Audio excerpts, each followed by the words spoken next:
Hello दोस्तों, मैं हूं Vishnu and welcome back to our YouTube channel reaction zone. और दोस्तों कैसे हो? तो दोस्तों जैसा कि मैं अभी यूट्यूब चैनल देख रहा था तो वहां पे मुझे एक वीडियो में न्यूज पे लिखा हुआ था कि भाई साहब नेपाल के शाही परिवार के बारे में। जी हाँ, नेपाल में जो शाही परिवार, जो राजा महाराजाओं की जो फैमिली है, उनसे रिलेटेड ये वीडियो और बहुत ही दिल दहला देने वाली वीडियो। 2001 में जो कांड हुआ था उसके ऊपर ये वीडियो है। नेपाल में इतना खतरनाक कांड आज तक कहीं भी नहीं हुआ है। तो चलिए इस वीडियो को देखते हैं, पूरी वीडियो समझते हैं कि आखिर क्या है नेपाल के शाही परिवार का ये राज। ओके, वीडियो देखने के बाद हमें पूरी जानकारी मिलेगी। उसके बाद फिर एंड में थोड़ा सा डिस्कशन करेंगे कि रियलिटी क्या है, सच्चाई क्या है उस वीडियो की और वीडियो बनाने वाले की और नेपाल के शाही परिवार के बारे में जो ये कांड हुआ है। ओके, थंबनेल से तो आप लोगों को पता चल ही गया होगा कि ये किस बारे में वीडियो के ऊपर बात होने वाली है। तो चलिए ज्यादा वेट नहीं कराऊंगा, सीधे चलता हूँ वीडियो की तरफ। और हाँ दोस्तों, वीडियो स्टार्ट करने से पहले अगर अभी तक आपने चैनल को सब्सक्राइब नहीं किया है तो पहले तो आप चैनल को सब्सक्राइब कर लीजिए और मुझे इंस्टा फेसबुक फॉलो कर लीजिए, जिससे कि मैं कोई भी वीडियो अपलोड करूँ सबसे पहले वो आप तक पहुंचे। आप मुझे कमेंट सेक्शन में या फिर इंस्टा फेसबुक पे भी अपनी रिकमेंडेशन मुझे मैसेज कर सकते हैं, जिससे कि मैं उसके ऊपर भी अपना रिएक्शन वीडियो बनाऊंगा और आपके साथ शेयर करूँगा। चलिए दोस्तों सीधे चलते हैं हम लोग यूट्यूब पे, जहाँ पे हमें वो वीडियो मिलेगी। ओके, तो जैसा कि हम लोग यूट्यूब पे आ चुके हैं, अब यहाँ पे हम सर्च कर लेते हैं नेपाल के शाही परिवार की हत्या। तो दोस्तों देखो, सबसे ऊपर जो वीडियो आ रही है ये थोड़ी लंबी वीडियो है, इसको हम रहने देते हैं। अब जो सेकंड देखिए, बीबीसी न्यूज हिंदी एक न्यूज चैनल है, उसने वीडियो अपलोड किया हुआ है कि नेपाल की युवराज ने क्यों किया शाही परिवार का खात्मा। नेपाल के युवराज ने ही शाही परिवार का खात्मा कर दिया। आखिर क्यों किया होगा, क्या वजह रही होगी, क्या राज है इसके पीछे, जानते हैं आज हम इस वीडियो में। ओके, लगा लेता हूँ ईयरफोन और स्टार्ट करते हैं हम वीडियो को। 1 2 3 4। विवेचना में आज जब युवराज दीपेंद्र ने किया नेपाल के शाही परिवार का खात्मा। युवराज दीपेंद्र ने नेपाल के शाही परिवार का खात्मा कर दिया।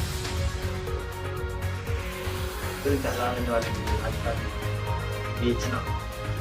अभिवादन स्वीकार करिए रेहान फजल। 1 जून 2001 की शाम नेपाल नरेश के निवास स्थान नारायण हिती महल के त्रिभुवन सदन में एक पार्टी होने वाली थी और उसके मेजबान थे युवराज दीपेंद्र। कमीज और पतलून पहने हुए युवराज दीपेंद्र अपने एडीसी मेजर गजेंद्र बोहरा के साथ शाम 6:45 पर ही बिलियर्ड्स रूम पहुंच चुके। मेजर बोहरा के साथ कुछ देर उन्होंने बिलियर्ड्स के कुछ शॉट्स की प्रैक्टिस की थी। पार्टी में सबसे पहले पहुंचे थे महाराज बीरेंद्र के बहनोई और भारतीय रियासत सरगुजा के राजकुमार रह चुके महेश्वर कुमार सिंह। थोड़ी देर में लाल साड़ी पहने महारानी ऐश्वर्य और महाराजा बीरेंद्र की तीनों बहनें राजकुमारी शोभा, शांति और शारदा भी वहां पहुंच गई। करीब 7:40 पर दीपेंद्र के चचेरे भाई पारस अपनी मां राजकुमारी कोमल, बहन प्रेरणा और पत्नी हिमानी के साथ वहां पहुंचे। महाराज बीरेंद्र को आने में थोड़ी देर हो गई क्योंकि वो एक पत्रिका के संपादक माधव रिसाल को इंटरव्यू दे रहे थे। इस बीच महाराज की मां अपनी मर्सिडीज में वहां पहुंची। वो बिलियर्ड्स रूम से सटे एक छोटे से कमरे में सोफे पर जाकर बैठ गए। कुछ मिनटों बाद बिलियर्ड्स रूम का दरवाजा खुला और महाराज बीरेंद्र अंदर दाखिल हुए। वो कार से आने की बजाय अपने दफ्तर से पैदल चलकर वहां पहुंचे थे। उनके एडीसी सुंदर प्रताप राणा उन्हें दरवाजे तक छोड़कर चले गए क्योंकि ये एक निजी पार्टी थी और वहां बाहरी लोगों के खड़े रहने की इजाजत नहीं थी। वो सीधे अपनी मां के पास गए। इस बीच लोगों ने देखा कि दीपेंद्र जैसे अचानक नशे में आ गए। उनकी जुबान लड़खड़ाने लगी और उन्हें खड़े रहने में दिक्कत होने लगी। मिनटों में वो नीचे गिर गए। इससे पहले कि महाराज बीरेंद्र बगल वाले कमरे से बिलियर्ड्स रूम में पहुंचते, पारस, राजकुमार निराजन और डॉक्टर राजीव शाही ने भारी भरकम दीपेंद्र को उनके हाथों और पैरों को पकड़े हुए उठाया और उनके शयन कक्ष में ले जाकर उन्हें जमीन पर बिछे गड्ढे पर लिटा दिया। उन्होंने शयन कक्ष की बत्तियां बुझाई और वापस पार्टी में लौट आए। जोनाथन ग्रेगसन अपनी किताब मैसेकर एट द पैलेस में लिखते हैं, कमरे में अकेला छोड़ दिए जाने के बाद दीपेंद्र बाथरूम में गए और वहां उन्होंने उल्टी की। उन्होंने फिर एक सैनिक वर्दी पहनी, उसके ऊपर उन्होंने काले मोजे, एक जैकेट, सैनिक बूट और काले चमड़े के दास्ताने पहने। उसके बाद उन्होंने अपनी पसंदीदा 9mm पिस्टल और MP5K सब मशीन गन और कोल्ट M16 राइफल उठाई और बिलियर्ड्स रूम की तरफ चल पड़े। बिलियर्ड्स रूम के मध्य में कुछ महिलाएं बात कर रही थी। अचानक उनकी नजर सैनिक यूनिफॉर्म पहने युवराज दीपेंद्र पर पड़ी। महाराज बीरेंद्र की चचेरी बहन केतकी चेस्टर ने BBC को बताया, He came in carrying 2 guns, one in each hand. He was in full uniform with gloves, जब वो goggles, अंदर boots, आए everything. तो उनके I said, दोनों "Are हाथों you में able to do एक एक that? बंदूक थी। Guns?" वो पूरी सैनिक वर्दी में थे। उन्होंने काला चश्मा भी पहन रखा था। मैंने अपनी पास खड़ी महिला से कहा कि युवराज दीपेंद्र अपने हथियारों को शो ऑफ करने आए हैं। उस समय तक नेपाल नरेश बिलियर्ड्स रूम में आ चुके थे। उनके हाथ में कोक का एक गिलास था, क्योंकि उनके डॉक्टर ने उनके शराब पीने पर पाबंदी लगा रखी। दीपेंद्र ने अपने पिता की तरफ देखा। उस समय उनके चेहरे पर किसी भाव का नामो निशान नहीं था। अगले ही सेकंड उन्होंने अपने दाहिने हाथ से जर्मनी में बनी अपनी MP5K सब मशीन गन का ट्रिगर दबाया। उसकी कई गोलियां छत पर लगी और उसका कुछ प्लास्टर उखड़कर नीचे गिर गया। कुछ सेकंड तक सभी मेहमान उसी जगह खड़े रहे जहां वो खड़े थे, मानो दीपेंद्र के अगले कदम का इंतजार कर रहे थे। उन्हें लगा कि दीपेंद्र कोई खेल खेल रहे थे और गलती से उनकी बंदूक से गोली निकल गई। जोनाथन ग्रेगसन अपनी किताब मैसेकर एट द पैलेस में लिखते हैं, शुरू में नेपाल नरेश बिलियर्ड्स की मेज के बगल में बिना हिले डुले खड़े रहे। फिर उन्होंने दीपेंद्र की तरफ एक कदम बढ़ाया। दीपेंद्र ने बिना कोई शब्द कहे बीरेंद्र पर 3 गोलियां चलाई। कुछ देर तक वो खड़े रहे, यहां तक कि उन्होंने स्लो मोशन में अपना गिलास मेज पर रखा। इस बीच दीपेंद्र मुड़े और बिलियर्ड्स रूम से निकलकर गार्डन की तरफ गए। 3 सेकंड बाद लोगों को एहसास हुआ कि दीपेंद्र की गोली महाराज बीरेंद्र की गर्दन के दाहिने हिस्से में लगी है। केतकी चेस्टर बताती है, हम देख सकते थे कि महाराज शॉक में थे।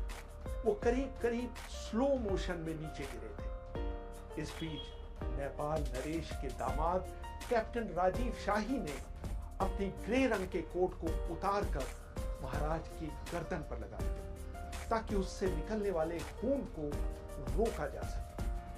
बीरेंद्र तब तक बेहोश नहीं हुए थे। उन्होंने अपनी दूसरी चोट की तरफ इशारा करते हुए कहा, राजीव पेट में। तभी महाराज बीरेंद्र ने अपना सिर उठाने की कोशिश की और नेपाली में बड़बड़ाए, के कार देखो, यानी तुमने क्या कर दिया। ये उनके आखिरी शब्द थे। तभी दीपेंद्र ने कमरे में दोबारा प्रवेश किया। उसी समय दीपेंद्र के प्रिय चाचा धीरेंद्र ने हस्तक्षेप करने की कोशिश की। केतकी चेस्टर बताती है, And he said, okay, that's enough. You've done enough damage.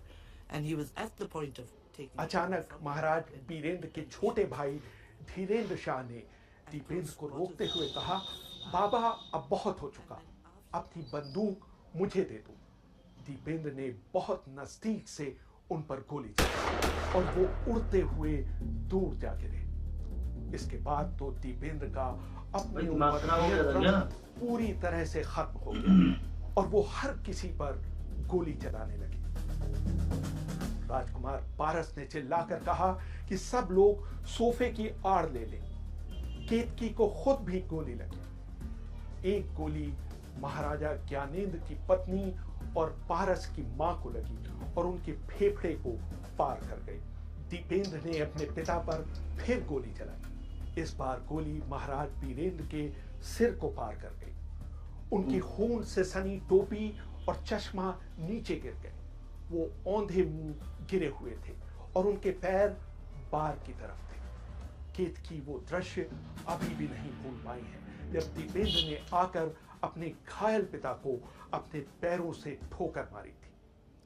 केतकी याद करती है। The image that's really stuck is the one in which he came and kicked his father to make sure he was dead.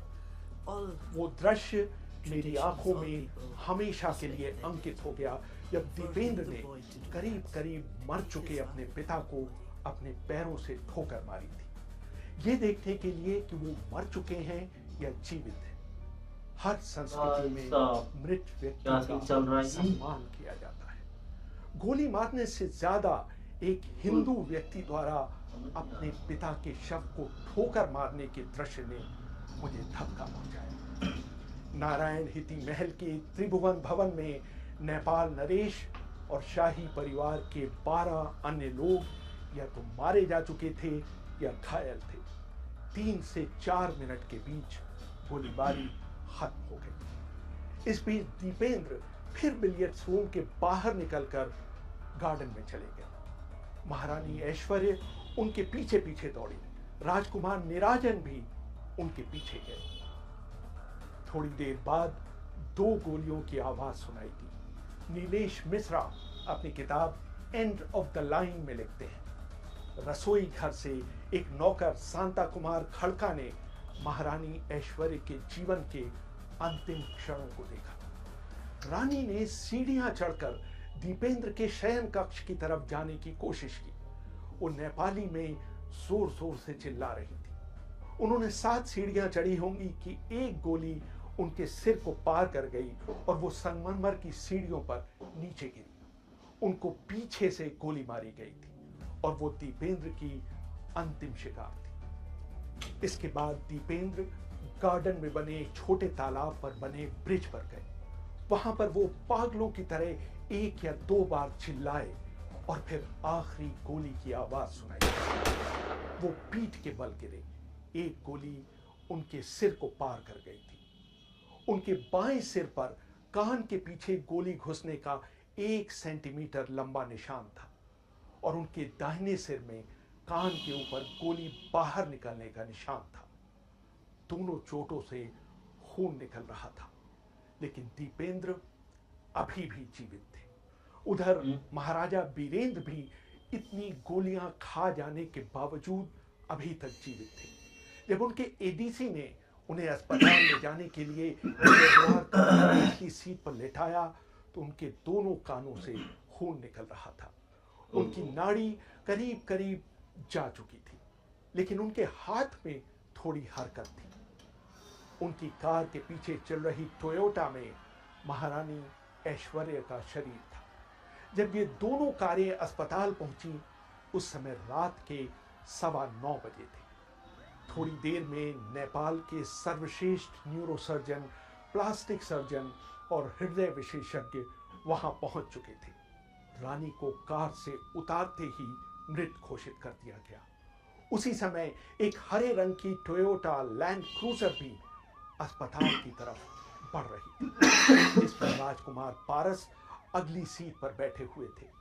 पिछली सीटों पर दीपेंद्र के ADC Gajendra Bohra और राजू कार्की युवराज दीपेंद्र और राजकुमार निराजन के शरीर को पकड़े हुए थे। एक ही कार में हत्यारे और उसके शिकार को ले जाया जा रहा था।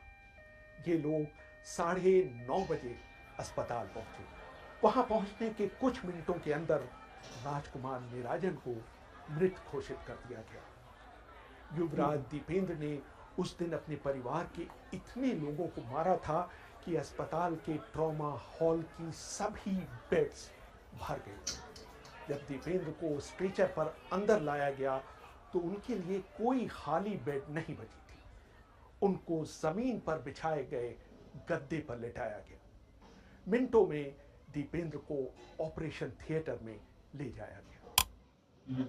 अगले दिन छपने वाले अखबारों में इस दिल दहला देने वाली घटना का कोई जिक्र नहीं था, लेकिन इस खबर को दबाए रखने के प्रयास सफल नहीं हो पाए। इस घटना को कवर करने के लिए 2 जून 2002 को 10 बजे सुबह मैं दिल्ली से काठमांडू पहुंच गया था, लेकिन तब तक नेपाल के लोगों को इस हत्याकांड की कोई जानकारी नहीं दी गई थी। नेपाल रेडियो ने हत्याकांड के 14 घंटे बाद दोपहर 11 बजे कार्यक्रम रोककर ऐलान किया कि कल रात 9:15 बजे महाराजा बीरेंद्र वीर विक्रम शाह का निधन हो गया। उनकी जगह उनके सबसे बड़े बेटे युवराज दीपेंद्र को अगला महाराजाधिराज घोषित किया जाता है। क्योंकि वो अभी शासन करने की स्थिति में नहीं है, उनकी जगह राजकुमार ज्ञानेंद्र रीजेंट की तरह काम करेंगे। लेकिन नेपाल वासियों को ये नहीं बताया गया कि महाराज बीरेंद्र की मृत्यु कैसे हुई। आखिर दीपेंद्र ने महाराजा बीरेंद्र पर गोली क्यों चलाई? बीबीसी ने यही सवाल पूछा दीपेंद्र की बुआ केतकी चेस्टर से। केतकी का जवाब था, वो एक लड़की से शादी करना चाहते थे। उनकी दादी और उनकी मां को ये पसंद नहीं था। उनको खर्च करने के लिए उतने पैसे नहीं मिल रहे थे जितना वो चाहते थे। उसकी वजह से उन्होंने अपना आपा खो दिया था। He wanted to marry this girl. It wasn't taken kindly by his mother or his grandmother. He didn't have quite enough spending money as he would have liked. I think it's just a whole lot of things that just got together and made him mad for a while. 2 जून 2001 को दोपहर 4 बजे जब राज परिवार की शव यात्रा शुरू हुई तो पूरा काठमांडू जैसे सड़कों पर उतर आया। देश के हजारों लोगों ने महाराजा के सम्मान में अपने सिर मुंडवा दिए। नाइयों ने इस काम के लिए कोई पैसा नहीं लिया।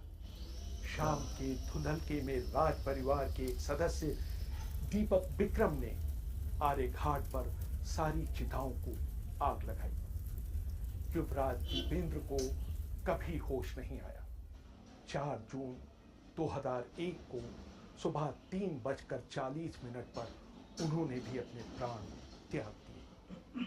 लगभग 54 घंटे तक नेपाल पर उस व्यक्ति का राज रहा जो बेहोश था और उस पर अपने पिता की हत्या करने का आरोप था। उनके मरने के बाद नेपाल नरेश वीरेंद्र के छोटे भाई ज्ञानेंद्र 3 दिनों के अंदर नेपाल के तीसरे राजा बने। लेकिन नेपाल की राजशाही इस झटके से कभी नहीं उबर पाई और 2008 में नेपाल ने राजशाही को त्याग कर गणतंत्र का रास्ता लिया। रेहान पदल, बीबीसी दिल्ली। तो दोस्तों, जैसा कि हम लोगों ने पूरा वीडियो देखा, Nepal royal massacre, prince Dipendra ने 2001 में पूरे परिवार का कत्ले आम कर दिया। वो भी एक बढ़िया से फेस्टिवल में फंक्शन आयोजित था नेपाल के शाही परिवार में, वो भी सिर्फ और सिर्फ फैमिली मेंबर्स के लिए, खास लोगों के लिए, बाहरी कोई भी अलाउड नहीं था। और वहाँ पे भाई साहब ऐसा कुछ हुआ जिस तरह से इन्होंने बताया है, जिस तरह से हमने वीडियो में देखा है कि वो रूम से निकल के जब उनको नशे की धुत हालत में जब दीपेंद्र को लेके गए उनके कमरे में, उनको छोड़ा, उसके बाद उन्होंने वॉमिटिंग की, उसके बाद फिर आर्मी की ड्रेस पहनी। ऐसा क्या हुआ उस रूम में कि उनका एकदम दिमाग मतलब काम ही नहीं किया, चकराई गया। अपने पिताजी को गोली मार दी, नेपाल के राजा उनको गोली मार दी, अपनी माँ को गोली मार दी, मतलब पूरे परिवार, चाचा ताऊ सबको मार दिया है। ऐसा क्या दिमाग घूम गया कि मतलब आप अपने फैमिली मेंबर्स को नहीं पहचान पा रहे हो, अपने फैमिली मेंबर्स से इतनी भी क्या नफरत होती है कि उनको गोली मार देना, जान से मार देना, मारने के बाद अपने पिता को लात मार के देख रहे हैं कि ये जिंदा है या नहीं। बहुत ही ज्यादा खतरनाक, एकदम रोंगटे खड़े हो गए ये स्टोरी सुनने के बाद। तो मैं मतलब समझ नहीं पा रहा हूँ ये हकीकत ही है, ये सच में रियलिटी ही है, ऐसा ही हुआ था। बहुत ही मतलब खतरनाक कहानी है यार ये, बहुत ही ज्यादा मतलब एकदम अभी भी मेरे को विश्वास नहीं हो रहा है कि यार ऐसे कैसे हो सकता है बिना किसी रीजन के, बिना किसी बाकी जो हमें पता चला कि रीजन ये था कि वो किसी लड़की से शादी करना चाहते थे जिसके लिए उनको मंजूरी नहीं मिल रही थी, साथ ही साथ वो खूब पैसा खर्च करना चाहते थे जिसका कि उनको अच्छे से पैसे नहीं मिल रहे थे खर्च करने के लिए। ये कोई रीजन होगा क्या? ये मुझे नहीं लगता कि ये भी कोई रीजन होगा अपनी फैमिली मेंबर्स को मारने का। कोई अलग बात है या तो कुछ। या दोस्तों आप लोगों को अगर लगता है कि इसके पीछे कोई और राज है तो कमेंट सेक्शन में मुझे बताइए। इससे रिलेटेड अगर और कोई वीडियो है जो कि सच्चाई बताती है, हर एक राज खोलती है इस कांड का, तो उसका लिंक मुझे दीजिए, मुझे इंस्टा और फेसबुक पे मैसेज कीजिए, मैं उसके ऊपर भी मैं रिएक्शन बनाऊंगा और आप लोगों के साथ शेयर करूंगा। बाकी आप लोगों को वीडियो कैसी लगी, सच्ची है तो इसको शेयर कीजिए, अगर सच्ची नहीं है इससे रिलेटेड कोई और वीडियो है, कहानी कोई अलग है, उसका लिंक मुझे दीजिए, इंस्टा फेसबुक मुझे मैसेज कीजिए, मैं उस वीडियो को अपने चैनल पे अपलोड करूंगा और बाकी लोगों तक पहुंचाऊंगा। ओके दोस्तों, तो आज के लिए इतना ही। और लास्ट में मैं बस इतना कहना चाहता हूँ कि आप लोग अपना प्यार यही बरकरार रखिए और मुझे यही सपोर्ट करते हैं जिससे कि मैं ऐसी और भी ढेर सारी वीडियो दिखाऊं और आप लोग तक शेयर करूँ। तो चलिए दोस्तों, मिलते हैं फिर अगली वीडियो में। धमाकेदार परफॉर्मेंस के साथ, तब तक के लिए